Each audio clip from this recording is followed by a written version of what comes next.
యేసు ప్రభు ఇంకా సిలువ మీదకి వెళ్ళబోతున్నారు. సిలువ మీద మరణించబోతున్నారు. మరణించి తండ్రి యొద్దకు వెళ్ళవలసిన గడియ వచ్చేసింది. కనుక యేసు ప్రభు వారు తండ్రి యొద్దకు వెళ్ళక మునుపు ఒక 3 మంచి పనులు చేసి ఉన్నారు. ఆయన ఈ 3 పనులు చెప్పి ముగిస్తాను, మీరు శ్రద్ధగా వినండి. మొదటి పని, యేసుక్రీస్తు ప్రభు తన వారిని ప్రేమించెను. ఎవరని చెప్పండి? తన వారిని ప్రేమించెను అంటే తన వారిని అంటే యేసుక్రీస్తు ప్రభు అయిన వారు శిష్యులైన వారిని ప్రభు ప్రేమించారు. ఎలా ప్రేమించారంటే అండి, యేసు ప్రభు శిష్యులైన వారు ఎక్కడుండేవారంటే వారు సముద్రం మీద ఉండేవారు. వారు సముద్రం మీద చేపలు పట్టుకుని జాలరైన వారిని యేసు ప్రభు ప్రేమించాడు. వాళ్ళకేం తెలియదు, వారు పామరులైన వారిని, ఏమీ తెలియని వారిని ఎలా మాట్లాడాలో, ఎలా జీవించాలో, ఎలా బ్రతకాలో, ఏం చేయాలో అనేది వారికి తెలియదు. అలాంటి పామరులైన వారిని యేసుక్రీస్తు ప్రభు ప్రేమించెను. అంటే యేసు ప్రభు వారికి మంచి లక్షణం ఏమని చెప్పండి? ప్రేమించగలిగిన లక్షణం. దానికి ఉపమానం చెప్పి మరలా వాక్యానికి వెళ్దాము. ఓ గ్రామంలో ఒక ఆయనకి అంటండి, ఒక జమీందారికి 10 మంది కుమారులు ఉన్నారు. ఈ 10 మంది కుమారులు కూడా ఆయన ఎంతో ప్రేమించారంటండి. ప్రేమించి బిడ్డలను పెంచారు, పెద్దవారు అయిపోయారు. కుమారులు 10 మంది కూడా పెద్దవారు అయ్యారు. పాపం పెద్దవారు అయిన తర్వాత వారికి వివాహాలు చేశాడు తండ్రి. ఈయనకి వయసు ఉడిగిపోయింది, తండ్రి గారికి ముసలికాలం వచ్చేసింది అన్నమాట. ఇంకా మాట్లాడలేకపోతున్నాడు, నడలేకపోతున్నాడు, కూర్చోలేకపోతున్నాడు, ఏ పని చేయలేకపోతున్నాడు, ఏ కార్యం చేయలేకపోతున్నాడు. అలాగే మంచం మీద ఉండి ఇంకా ఆఖరి గడి వచ్చిందంటండి. ఎవరికి? తండ్రికి. ఆఖరి గడి వచ్చిన తర్వాత బిడ్డల మీద ప్రేమ కలుగుతుందంట. అమ్మో, నా బిడ్డల్ని నేను మొట్టమొదటిగా బిడ్డల్ని పెంచాను, ప్రేమతో పెంచాను, చిన్నవారిని పెద్దవారుగా చేశాను. అయ్యో, ఎక్కడెక్కడున్నారో, ఏం చేస్తున్నారో, ఎలా జీవిస్తున్నారో, ఎలా ప్రవర్తిస్తున్నారో అని చెప్పేసి తండ్రి గారికి అంటండి బిడ్డల మీద ప్రేమ కలిగి ఈ 10 మంది కుమారుల దగ్గరికి పిలుచుకున్నారండి. పిలిచిన తర్వాత వారితో చెప్తున్నాడు తండ్రి, కుమారులారా, నేను మిమ్మల్ని ప్రేమిస్తున్నాను, మీరు కూడా ప్రేమ కలిగి జీవించండి. ఎందుకంటే నేను ఇంకా మరణిస్తాను, ఆఖరి గడియ వచ్చింది, నాకు చనిపోతాను, మీతో ఉండను. నేను మిమ్ములను ఏ రీతిగా ప్రేమించాను అనగా బాల్యము నుంచి ఇంతవరకు ప్రేమించి మరి పెద్దవారుగా చేసి పెండ్లి చేసి ఒక ఇంటివారుగా మీరున్నారు. కాబట్టి ఇంతవరకు నేను ప్రేమించాను, మరలా ప్రేమిస్తున్నాను. ఆఖరి గడియలో ఏమైపోతారో నా కుమారుల జీవితాలు ఏమైపోతాయో, ఎలా జీవిస్తారో, ఎలా నడుస్తారో, ఎలా మాట్లాడతారో, ఈ 10 మంది ఐక్యతగా ఉంటారో ఉండరో అని చెప్పేసి నాకు ఒక ప్రేమ కలిగి మిమ్మల్ని పిలిచాను. బాబు, నేను మిమ్మలను ఏ రీతిగా ప్రేమిస్తున్నానో మీరు కూడా ఒకరినొకరు ప్రేమించుకోండి. ప్రేమ అనేది ఒక గొప్ప లక్షణం అంటండి. యేసు ప్రభు ప్రేమ కలిగి పరలోకానికి నుంచి భూలోకానికి వచ్చాడు. ఆయన ఎలా ప్రేమించాడంటే ఫస్ట్ అంటండి, యేసు ప్రభు శిష్యులు పామరులు. చెప్పండి, పామరులు అంటే విద్యలేని పామరుల్ని పిలుచుకున్నాడు ఆయన ప్రేమ కలిగి. ఇలాంటి వారైతే నా పని చేస్తారు, ఇలాంటి వారైతే నమ్మకముగా ఉంటారు, ఇలాంటి వారైతే నేను భరించవలసిన శ్రమ వీరు కూడా భరిస్తారని చెప్పేసి యేసుక్రీస్తు ప్రభువారు పామరులైన వారిని పిలిచాడండి. ప్రేమ కలిగి పిలిచంటండి పామరుల్ని దాసులుగా మార్చేశారంట. నేను ఎలా మార్చాడు చెప్పండి? దాసులుగా మార్చేసాడు. ప్రేమిస్తున్నాడు ఆయన. నా బిడ్డలారా, పామరులారా, మిమ్మల్ని పామరులుగా ఉంచను.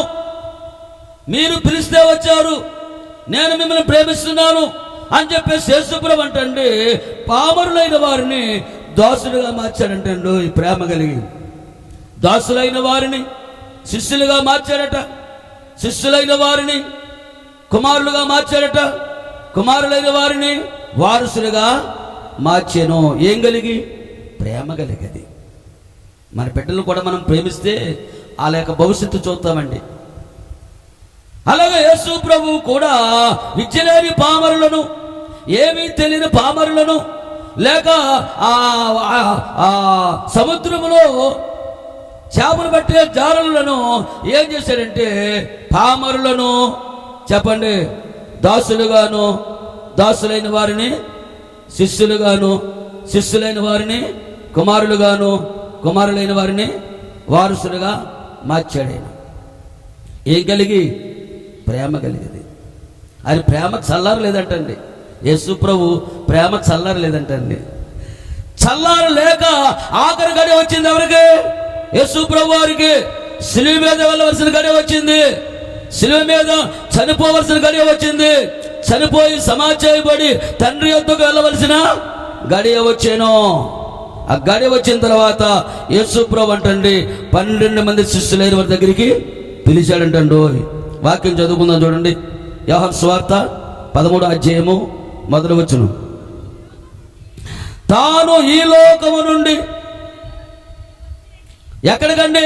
తాను ఈ లోకము నుండి తండ్రి యొద్దకు వెళ్ళవలసిన గడియ వచ్చానని యేసు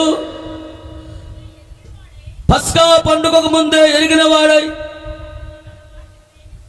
లోకములో ఉన్న వారిని తన వారిని ప్రేమించి వారిని అంతవరకు ప్రేమించాను. ఆగనమ్మ, ఎంతవరకు చెప్పండి ప్రేమిస్తాడు దేవుడు? అంతవరకును. అంతవరకు అంటే మొదటగా ఎలాంటి ప్రేమ కలిగి ఉన్నాడో యేసు ప్రభు అంటండి ఆఖరి గడియలో కూడా అదే ప్రేమ ఉందండి. మనకుంటుంది అలాంటి ప్రేమ. చాలా మంది యేసు ప్రభు దగ్గరకు వచ్చేవారు కష్టాల్లోనూ, శ్రమల్లోనూ, బాధల్లోనూ, శోధనలోనూ, ఇబ్బందుల్లోనూ, ఇరుకుల్లోనూ రకరకాల సమస్యలతో వస్తూ ఉంటారు. దేవుని దగ్గరికి ఎలా వస్తారండి? ప్రేమగా వస్తారండి, బాగా ప్రేమగా వస్తూ ఉంటారు. ప్రభుని బాగా ప్రేమిస్తారండి. ప్రేమించిన తర్వాత రాను రాను రాను రాను వారి ప్రేమ చల్లరిపోతుంది. దేవుని స్తోత్రాలు, హల్లెలూయా.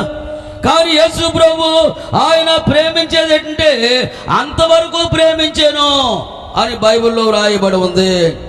కనుక దేవుని బిడ్డలారా, అలాగే నీవు కూడా ప్రేమ కలిగి జీవించుము.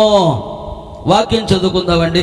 లూకా సువార్తలో 11వ అధ్యాయములో 42 వచనం చదవండి.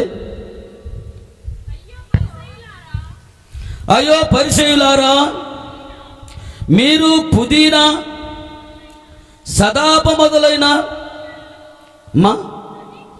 ప్రతి కూరలోను 10వ వంతు చెల్లించుచున్నారే గాని న్యాయమును ఆ న్యాయమును దేవుని ప్రేమను విడిచిపెట్టుచున్నారు. ఆగమ్మా, ఏ విడిచిపెడుతున్నారట? మీరు ప్రతి దాంట్లో కూడా, లేక ప్రతి కూరలోను, లేక అన్ని విధాలుగా కూడా మీరు దేవునికి భాగం చెల్లిస్తున్నారు, అన్ని బాగానే చేస్తున్నారు. కానీ ఏ విడిచిపెడుతున్నారంటే న్యాయమును దేవుని ప్రేమను విడిచిపెట్టుచున్నారు. చెప్పండి, ఏ విడిచిపెట్టకూడదు మనం? చెప్పండి, న్యాయమును ప్రేమ. ఏ ప్రేమ? దేవుని ప్రేమ. దేవుని స్తోత్రాలు. కనుక యేసు ప్రభు వారు ఆయన ప్రేమ కడవరకు ఎలాగున్నదో నీకు కూడా చెప్పండి, యేసు ప్రభు మీద నీ ప్రేమ కడవరకు ఉండాలి, కడవరకు ఉండాలండి. మొదటగా ఎలాగైతే యేసు ప్రభు వారిని ప్రేమించావో, కష్టాల్లో యేసు ప్రభు వారిని ఎలా ప్రేమించావో, శ్రమల్లో యేసు ప్రభు వారిని ఎలా ప్రేమించావో, వ్యాధుల్లో యేసు ప్రభు వారిని ఎలా ప్రేమించావో, నీ కుటుంబ పరిస్థితుల్లో యేసు ప్రభు వారిని ఎలా ప్రేమించావో ఆ ప్రేమ కడవరకు ఉండాలండి. యేసు ప్రభులో కడవరకు ఉంది ప్రేమ. కడవరకు యేసు ప్రభు ప్రేమ తగ్గలేదండి. మన ప్రేమ ఏమవుతుంది చెప్పండి? తగ్గిపోతుంది. దేవుని స్తోత్రాలు. కనుక దేవుని బిడ్డలారా, యేసుక్రీస్తు ప్రభు ఆయన శిలువ మీదకి వెళ్ళవలసిన గడియ వచ్చేసిన తర్వాత ఆఖరి గడియలో తన్ను వారిని ఆయన ప్రేమించెను. ఎంతవరకు చెప్పండి? కడ వరకు ప్రేమించారు. అదే ప్రేమ మనలో కూడా ఉండాలి. దేవుని స్తోత్రాలు. ఒక లక్షణం. రెండో లక్షణం చూద్దామండి. యేసు ప్రభు వారంటండి తగ్గించుకొనెను. ఏం చేశారు చెప్పండి? తగ్గించుకొనెను. ఎలా తగ్గించుకున్నారంటే, యేసు ప్రభు శిష్యులైన వారు యేసు ప్రభు కంటే తక్కువారే. చెప్పండి, తక్కువారే. అంటే వాళ్ళకి ఏం తెలియదు, పామరులు. యేసు ప్రభు కూడా తిరుగుతున్నారు, నేర్చుకుంటున్నారు, కూర్చోమంటే కూర్చుంటున్నారు, వెళ్ళమంటే వెళ్తున్నారు, ప్రభు పని చేయమంటే ప్రభు పని చేస్తున్నారు. చాలా తక్కువ వారండి శిష్యులు. అలాంటి శిష్యులైన వారిని, తక్కువగా ఉండేవారిని ఎదుట యేసుక్రీస్తు ప్రభు తగ్గించుకుని జీవించెను. ఎలా తగ్గించుకున్నారట? యోహాను సువార్తలో 13వ అధ్యాయములో 5వ వచనం చూద్దామండి. అంతటా పల్లెములో నీళ్లు పోసి శిష్యులు పాదములు కడుగుటకును తాను కట్టుకొని ఉన్న తువాలతో తుడుచుటకును మొదలు పెట్టాను. దేవుని మహిమ కలుగును గాక. ఇలా చూడండి, యేసు ప్రభు అంటండి ఆ శిష్యుల ముందు తగ్గించుకుంటున్నాడంటండి.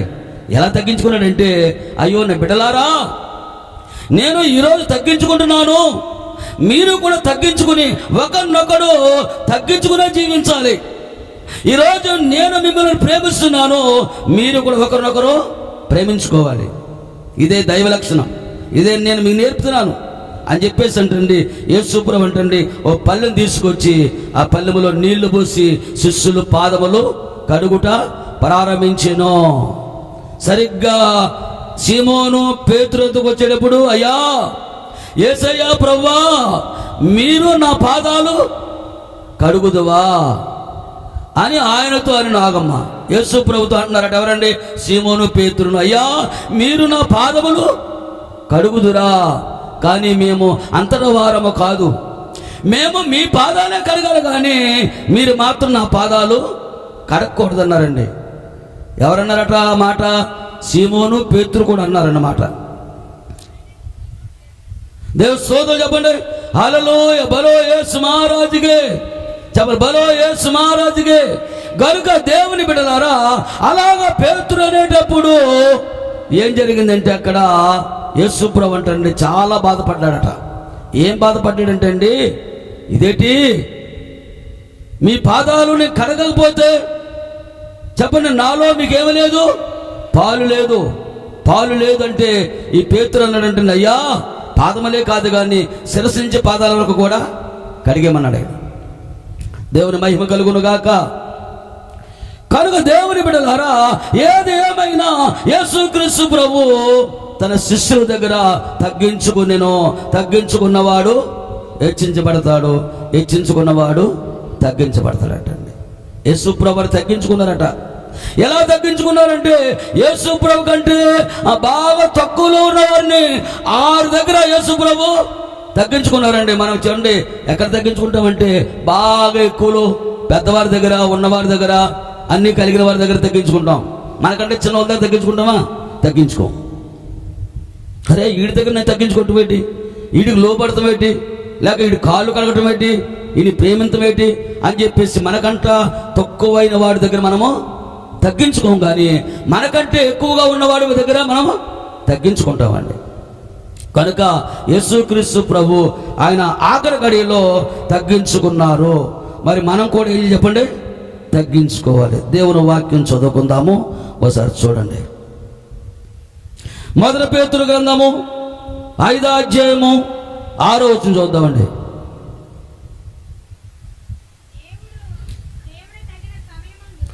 దేవుడు తగిన సమయమందు మిమ్మలను హెచ్చించినట్లు ఆయన బలిష్టమైన చేతి క్రింద దేవ మనసుకులై ఉండురి. ఆయన మిమ్మల్ని గూర్చి చింతించుచున్నాడు కనుక మీ చింత యావత్తును ఆయన మీద వేయుడి. దేవుని స్తోత్రాలు. దేవుడు ఏమన్నాడంటే, ఇదిగో మిమ్మలను తగిన సమయములో మిమ్మల్ని నేను హెచ్చిస్తాను. మీరు ఎలా ఉండాలట? మనస్కులై ఉండండి అంటే తగ్గించుకోండి. మీరు ఎంతగా తగ్గించుకుంటారో సమయం వచ్చిన తర్వాత నేను మిమ్మల్ని హెచ్చిస్తానని చెప్పేసి యేసుక్రీస్తు ప్రభువారు చెప్పటము జరిగినది. దేవుని స్తోత్రాలు. హల్లెలూయా. యాకోబు పత్రిక 4వ అధ్యాయము 10వ వచనం చూద్దామండి. యాకోబు పత్రిక 4వ అధ్యాయము 10వ వచనం. ప్రభు దృష్టికి, ఎవరి దృష్టికి చెప్పండి? ప్రభు దృష్టికి అండి. మనుషుల గురించి చేయకూడదట. చాలా మంది ఏం చేస్తారంటే, మనుషులు చూస్తారని చెప్పేసి మనుషుల దగ్గర తగ్గించుకుని కొన్ని పనులు చేస్తారండి. ఎవరు చూస్తారని చేయాలి మనం? అది కనుక దేవుని బిడ్డలారా, ఏది ఏమైనా యేసుక్రీస్తు ప్రభువారు తగ్గించుకున్నారు. చెప్పండి, నీవు కూడా తగ్గించుకోవాలి. తగ్గించుకున్నవాడు హెచ్చించబడతాడు, హెచ్చించుకున్నవాడు తగ్గించబడతాడు. ఎవరి దృష్టి కంటే మనం తగ్గించుకునేది? ప్రభు దృష్టికి. ప్రభు చూస్తున్నాడు నన్ను, నేను ఎలా తగ్గించుకుంటున్నాను, ప్రభు చూస్తున్నాడని చెప్పేసి ప్రభు దృష్టికి ఎవరైతే తగ్గించుకుంటారో వారు తగిన కాలం వచ్చేటప్పుడు హెచ్చింపబడతారని వాక్యము చెప్పబడుతుంది. యేసుక్రీస్తు ప్రభు రెండవ పని. మొదటి పని చెప్పండి, యేసు ప్రభు ప్రేమించేను. అంతవరకు ఆయన ప్రేమించేను. యేసు ప్రభు వారు శిష్యుల దగ్గర తగ్గించుకున్నాడు. మనం కూడా ఏం చెప్పండి? తగ్గించుకోవాలి. రెండోది. మూడోది, యేసుక్రీస్తు ప్రభు వారు పరిచర్య చేసేను. ఏం చేశాడు చెప్పండి? పరిచర్య చేశాడు ఆయన. యోహాను సువార్తలో 13వ అధ్యాయములో 5వ వచనం చూద్దామండి. అంతటా పల్లెములో నీళ్లు పోసి శిష్యులు పాదములు కడుగుటకును తన కట్టుకుని ఉన్న తువాలుతో తుడుచుటకును మొదలు పెట్టాను. అలా యేసుక్రీస్తు ప్రభు కూడా ఆయన తువాలుతో యేసుక్రీస్తు ప్రభు శిష్యుల యొక్క పాదములు తుడిచేను. అంటే పరిచర్య చేసాను. నీవు కూడా ఏం చేయాలట? పరిచర్య చేయాలి. దేవుని స్తోత్రాలు. లూకా సువార్త చూద్దామండి. లూకా సువార్త 22వ అధ్యాయము 27వ వచనం. గొప్పవాడవుడు భోజన పంక్తిని కూర్చున్నవాడా, పరిచర్య చేయవాడా? పంక్తిని కూర్చున్నవాడే కదా. ఆయనను నేను మీ మధ్య పరిచర్య చేయవలనని పరిచర్య చేయవాని వలె ఉన్నాను. దేవుని స్తోత్రాలు. హల్లెలూయా. యేసుక్రీస్తు ప్రభువారు ఒక చక్కటి మాట చెప్పిన మాట అండి. అంటే గొప్పవాడెవడు? గొప్పవాడు ఎవరంటే భోజనం దగ్గర కూర్చున్నవాడే గొప్పవాడు అంటండి. చాలా మంది పరిచయం చేయడానికి వెళ్ళరండి. మీ చిన్న కనపడుతుంది. ఎక్కడ కూర్చుంటారట? భోజనం దగ్గర గొప్పవాడుగా కూర్చుంటారు. యేసు ప్రభు మాత్రం ఏం చేశారంటే, నేను గొప్పవాడిగా కాదు కానీ పరిచర్య చేయడానికి వచ్చానని చెప్పేసి యేసు ప్రభు వారు ఈ లోకానికి వచ్చాటండి. పరిచర్య చేసాను. దేవుని మహిమ కలుగును గాక. యేసు ప్రభు కంటండి దేవదూతలు కూడా ఏం చేసేట? పరిచర్య చేసాయి. దేవుని వాక్యం మార్కు సువార్త 1వ అధ్యాయము 13వ వచనం ముగించుకో. గట్టిగా. ఆయన సాతాను చేత శోధింపబడుచు అరణ్యములో 40 దినములు అడవి మృగముతో కూడా ఉండెను. మరియు దేవదూతలు ఆయనకు పరిచర్య చేయుచుండిరి. యేసుక్రీస్తు ప్రభు వారి కంటండి అరణ్యములో 40 దినాలు ప్రార్థన చేసేటప్పుడు, ఉపవాస ప్రార్థన చేసేటప్పుడు, సాతాను శోధించేటప్పుడు దేవదూతలు వచ్చి యేసుక్రీస్తు ప్రభు వారికి పరిచర్య చేశారు. దేవుని స్తోత్రాలు. అలాంటి దేవదూతల ద్వారా పరిచర్య చేయించుకున్న యేసు ప్రభు వారు శిష్యులైన వారికి ఏం చేశారు చెప్పండి? పరిచర్య చేశాను. యేసు ప్రభు శిలువ మీదకి వెళ్ళవలసిన గడియ వచ్చింది. తండ్రి ఎద్దుకు వెళ్ళవలసిన గడియ వచ్చింది. 3 మంచి పనులైనా చేశారని. ఒకటి చెప్పండి, ప్రేమించెను. ఎంతవరకు? కడ వరకు ప్రేమించెను. రెండోది తగ్గించుకొనెను.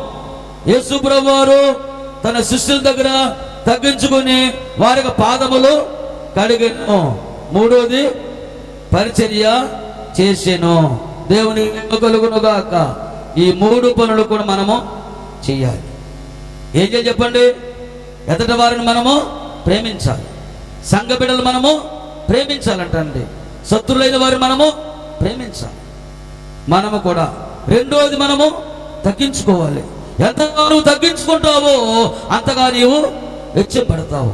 తగ్గించుకున్నవాడు హెచ్చించబడును, హెచ్చించుకున్నవాడు తగ్గించబడును అనే మాట మనం చూస్తున్నాం. రెండవది. మూడవది కూడా యేసు ప్రభు పరిచర్య చేసెను. ఎవరికట? తనకంటే తక్కువగా ఉండేవారికి, శిష్యులైన వారికి యేసుక్రీస్తు ప్రభు పరిచర్య చేసెను. మనం కూడా పరిచర్య చెయ్యాలి.